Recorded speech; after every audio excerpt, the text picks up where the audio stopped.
ଦେଖିପାରୁଥିବେ SSR तरफରୁ requirement ଆସିଛି ଓ ଅର୍ଗାନାଇଜେସନ ନାମ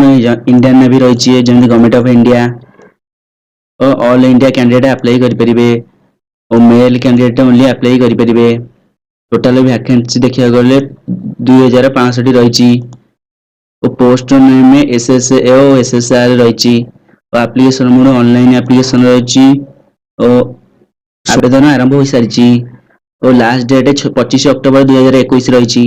कौन फीस नहीं। वैकेंसी देखिले SSA रे 500 वैकेंसी और SSR रे 2000 वैकेंसी रही और सैलरी 21,700 रु 19,100 रही और ट्रेनिंग समय रे 14,600 रही। एजुकेशन क्वालिफिकेशन पोस्ट पर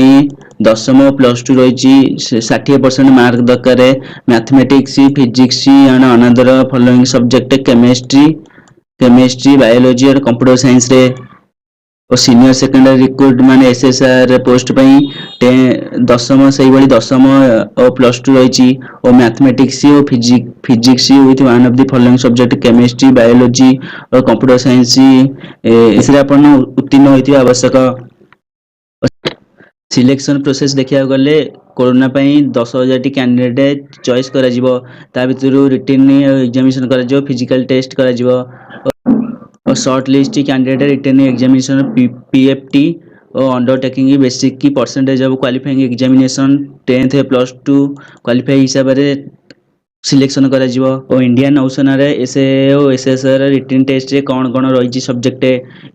जे कि क्वेश्चन पेपर हिंदी और इंग्लिश रे आसीबो ऑब्जेक्टिव टाइप क्वेश्चन आसीबो और ता देरे क्वेश्चन पेपर 4टा सेशन आसीबो जेमति कि इंग्लिश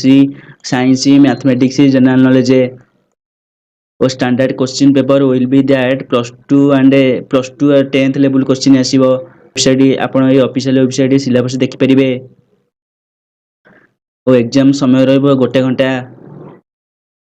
फिजिकल फिटनेस टेस्ट देखिया गले कैंडिडेट मिनिमम हाइट 157 सेंटीमीटर हेतिबा आवश्यक और 1.6 किलोमीटर 7 मिनट रे रनिंग करथिबा आवश्यक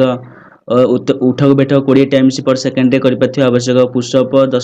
10 टाइम्स इन पर सेकंड रे करथिबा आवश्यक। एज लिमिट कौन रही नाभी नौसेना रिक्वायरमेंट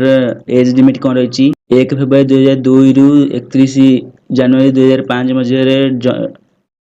डेट ऑफ बर्थ हेतु आवश्यक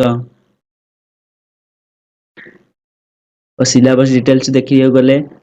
SSA और SSR इंडियन नेवी रो सिलेबस डिटेल्स देखिए गले इंग्लिश लैंग्वेज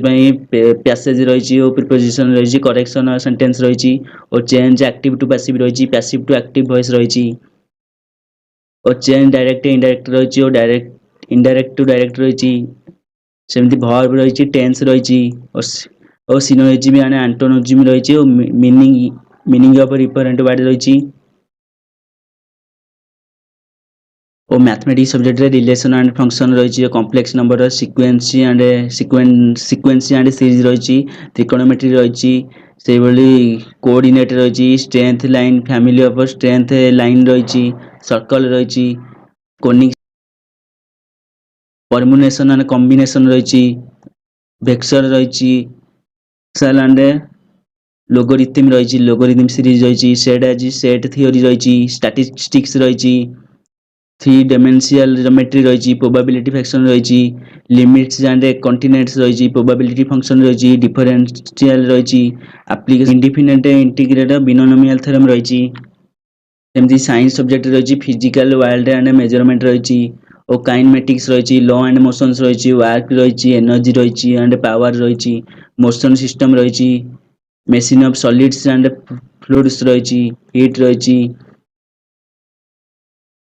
करंट इलेक्ट्रॉनिक्स रही और magnetic effect of current and magnetism and electronics और industry and alternate current electronic waves रही optics dual nature of matter radiations atomic nucleus sodium and semiconductor device और principal of communication रही और general knowledge देखा गले geography रे soil river mountain ports inland harbours रही culture and religion रही freedom movement रही इंपोर्टेंट नेचर इफेक्ट रही ବା ଇମ୍ପୋର୍ଟାଣ୍ଟ ନେଚର ଫ୍ୟାକ୍ଟ ରହିଛି ଇଣ୍ଡିଆ ରହିଛି ହେରିଟେଜ ଆର୍ଟସ ଆଣ୍ଡ ଡ୍ୟାନ୍ସ ବିଷୟରେ ରହିଛି। ହିଷ୍ଟ୍ରି ଦେଖିବାକୁ ଗଲେ defence war and neighbours award and author ରହିଛି। ଓ ଡିସ୍କଭରି ଡିଜିଜ ଆଣ୍ଡ ନେଚର୍ସ ରହିଛି। କରେଣ୍ଟ ଆଫେୟାର ଦେଖିବାକୁ ଗଲେ ଲାଙ୍ଗୁଏଜ ରହିଛି, କ୍ୟାପିଟାଲ ଆଣ୍ଡ କରେନ୍ସି ରହିଛି, କମନ ରହିଛି। Eminent personality, national bird, animal, force, flower, anthem, song, flag, mountain ରହିଛି। ସ୍ପୋର୍ଟସ ଦେଖିବାକୁ ଗଲେ championship, winner, term, name of player ରହିଛି।